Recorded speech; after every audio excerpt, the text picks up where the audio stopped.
Désormais, avec l'article 8 de la loi du 21 mai 2021, on a une sécurisation de toutes ces dispositions.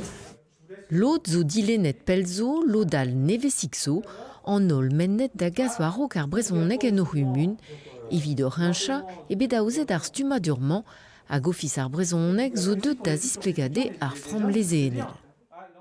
Amañ e Breizh on eus kalz gallout egurnez kalaran pober kalz a draoù das maneke disper ar vondreiz, me war-ler e c'haller ar bern traoù den ebet ne vir ouz un tiker da zigeri ur vagouri duyezek publik da skouer. Penons kinnig d'ar familloù levrig familh duyezek, penons chikour an entennouz kol galek brezonek pevroudar gonversantet da implij diazezet war stuma dur war an eskemous kiant prenet drestol, dre roarioù hag ataliero a bep seurt.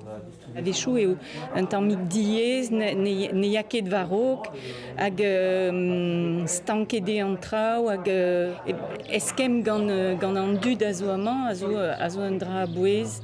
Da skouer penaos sevel l'arien internet, penaos e c'hell chikour e trezomp, evit lakat vervel ar brezonek kentor, diskouez d'an dud hag a zo un dra abew, a neket un dra deus an amzer tremenet nemiken.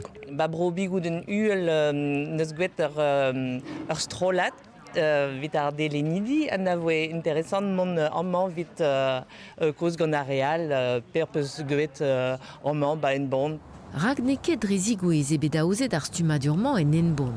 Ur ger skouer bet prichet evide politikerez yez.